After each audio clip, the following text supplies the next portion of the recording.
السلام علیکم ناظرین، آپ دیکھ رہے ہیں ایس اے نیوز، میں ہوں عاصم بھٹی۔ کراچی شہر میں جب دہشت گردوں نے امن کو تباہ کرنے کی کوشش کی، قانون نافذ کرنے والے اداروں نے پولیس کے ساتھ مل کر ان دہشت گردوں کو نہ صرف گرفتار کیا بلکہ ان پر مقدمات بھی درج ہوئے۔ ماضی میں جو مقدمات درج ہوتے رہے پولیس کی جانب سے، ان میں کیا حکمت عملی اختیار کی، کیوں ان مقدمات میں ملزمان بری ہوتے چلے گئے، اس پر بات کرتے ہیں سینئر انویسٹیگیٹو رپورٹر شاہد انجم صاحب سے۔ السلام علیکم شاہد صاحب۔ وعلیکم السلام۔ شاہد صاحب، پولیس کا ایک انداز ہے دہشت گردوں کو گرفتار کرنا اور گرفتار کرنے کے بعد ان پر مقدمہ درج کرنا، ظاہر عدالت سے ان کو سزا دلوائی جائے۔ مقدمات صحیح درج ہوتے رہے ہیں؟ عاصم، یہ ایک طویل داستان ہے، اور یہ آپ دیکھیں کہ کراچی میں جب سے 80 کی دہائی سے یہ معاملہ شروع ہوئے، جلاؤ گراؤ، قتل، اور خاص طور پہ ہمارے جو سپورٹی ادارے تھے ان پر جو حملوں کا سلسلہ شروع ہوا، اس کے بعد ایک طویل جو ہے فہرست آج بھی ہمیں یاد ہے جو مقدمہ درج ہوئے، جس میں سب سے زیادہ جو تھا وہ چونکہ اس وقت ایم کیو ایم جو تھی اس پر مقدمہ درج ہوئے جلاؤ گراؤ کے اور حملوں کے۔ اس کے بعد پھر لاسانیت سے آگے جب بڑھے اور پھر مذہبی معاملات جو تھے وہ بہت سارے سامنے آئے، اس میں مقدمات جو تھے ان کا اندراج شروع ہوا۔ لیکن افسوس کے ساتھ یہ کہنا پڑ رہا ہے کہ ان مقدمات میں آپ یہ دیکھیں کہ کسی کو سزا ہو ہی نہیں پائی۔ بہت کم لوگ تھے جن کو سزا ہوئی، اور ایک کیس ہمارے سامنے ہے خاص طور پر شاہد حامد والا، جس میں جو ہے وہ سہولت مرزا کو پھانسی ہوئی تھی۔ اس کے علاوہ کوئی کیس مجھے بتا دے جس کا کوئی فائنلائز ہوا ہو۔ ہم نے ہمیشہ جو ہے وہ اعتراض اٹھایا اپنے جو تھے وہ عدالتوں پر، لیکن عدالت کس طرح سے آپ کو سزا دے سکتی ہے جب تک آپ اس کی صحیح تحقیقات نہ کریں، آپ اس میں ثبوت پیش نہ کریں؟ تو ہم الزام دیتے ہیں عدالتوں پر، الزام دیتے ہیں اس پر دیگر جو انصاف کرنے والے ادارے ہیں، لیکن ہم نے کبھی اپنے گریبان میں نہیں جھانکا کہ ہم نے ان کیسوں کی تفتیش کیسے کی۔ اس میں کوئی تفتیش کار جو ہے وہ بھی مجبور تھے، ان کا بھی کچھ جگہ پہ ان کو بھی جو ہے وہ بریک کیا گیا، ان کو بہت ساری جگہ پر جو ہے وہ مشکلات کا سامنا بھی رہا۔ جس طرح آپ یہ دیکھیں کہ 90 کی دہائی اور 2000 میں جو لوگ قتل ہوئے، اس میں جو لوگ نامزد ہوئے ان کے خلاف جو تھا وہ جو ثبوت، اس وقت جو گواہ خاص طور پر جو تھے ان کو کڈنیپ کیا گیا، ان کے قتل ہوئے، اور پولیس ہمیشہ سے یہ بہانہ بناتی رہی کہ ہم کسی کو گرفتار کرتے ہیں اور جب ایویڈنس پیش کرتے ہیں یا گواہ کے طور پر جن لوگوں کو لایا جاتا ہے ان کو جو ہے اس کے بعد اٹھا لیا جاتا تھا، ان کو بھی قتل کر دیا جاتا تھا، یا ان کو اتنا ہراساں کر دیا جاتا تھا کہ وہ لوگ بھاگ جاتے تھے، گواہی نہیں دیتے تھے۔ لیکن اس کے ساتھ ساتھ ایک معاملہ اور بھی ہے، پولیس میں بہت سارے اس طرح کے گروپ رہے، کچھ تو پولیس افسر جو تھے وہ ان چیزوں کو فالو کرتے رہے کہ ٹھیک ہے ہم نے سزا کرانی ہے، لیکن ایک گروپ وہ بھی تھا جو یہ تمام چیزوں کو ملیا میٹ کر رہا تھا۔ وہ کون سا گروپ تھا؟ وہ گروپ آپ یہ دیکھیں کہ اس وقت جو سی آئی اے تھی خاص طور پر، اور کچھ ایسے افسران، اب ان کے نام لینا مناسب نہیں ہے، وہ ریٹائر ہو چکے ہیں، تو انہوں نے کیا کیا؟ انہوں نے گٹھ جوڑ شروع کیا۔ انہوں نے کہا کہ ملزمان سے کسی نہ کسی طریقے سے اپنے روابط جو تھے وہ بحال کیے، اور اس سے یہ بات کی کہ اگر آپ عدالت میں کیس لڑیں گے تو ہم اس سے آدھی قیمت پر آپ کو جو ہے یہاں ہم بے گناہ قرار دے دیتے ہیں، آپ اپنی گرفتاری دے دیں۔ ایسے ہزاروں ملزمان بری ہوئے، وہ اس لیے بری ہوئے کہ آپ نے ان پر اپنی جو تھا وہ چھتری رکھی، ان کو تفتیش میں لائے، تفتیش میں ان کو بے گناہ قرار دے دیا۔ اور ایک جو اس وقت سب سے برا کام یہ ہوا، جو اس وقت شاید سیکورٹی اداروں کو سمجھ نہیں آ رہی تھی، وہ یہ ہوا تھا کہ جب کراچی میں کوئی حالات خراب ہوتے تھے تو ایک ہی وقت میں مختلف تھانوں میں مختلف مقدمات درج ہوتے تھے۔ اب اس کا فائدہ جو تھا ملزمان کو جا رہا تھا، کیونکہ جب وکلاء وہاں جرا کرتے تھے تو اس میں وہ کہتے تھے آپ یہ دیکھیں کہ لانڈی اور نیو کراچی میں کتنے کلومیٹر کا فاصلہ ہے، اور جب ایف آئی آر ہوتی ہے تو دونوں میں سیم ٹائم ہوتا ہے یا 2-4 منٹ آگے پیچھے ہے۔ تو یہ ایک بڑا فالٹ رہا، اور اس کا جو ہے وہ ملزمان نے فائدہ اٹھایا، اور اس طرح سے جو ہے وہ ملزمان اسی کو تھوڑا گہرائی سے بتائیں کہ کیا ایسا ہوتا رہا کہ ایک بندہ جو ملک میں ہے ہی نہیں،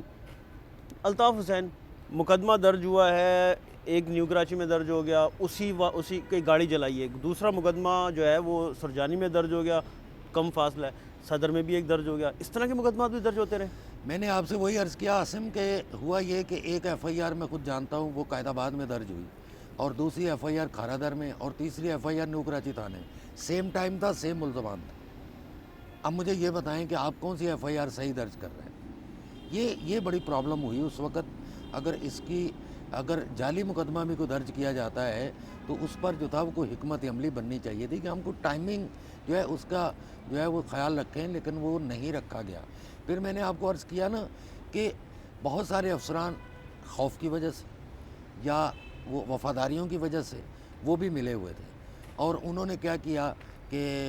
آپ کو جو ہے وہ کسی نہ کسی طرح سے میسج کرایا اور یہ کہا کہ اس ایف آئی آر میں جو بھی لوگ ہیں ان کو گرفتار کرا دیں، ہم 169 لگوا دیتے ہیں، بے گناہ کر دیں گے، کیا مسئلہ ہے؟ آپ عدالتوں میں ضرور آپ نے جو ہے وہ دھکے کھانے ہیں، اور پھر عدالتیں اس پر آپ مجھے بتائیں کہ کیا فیصلہ دیتے ہیں۔ آپ کی تفتیش اتنی ناقص تھی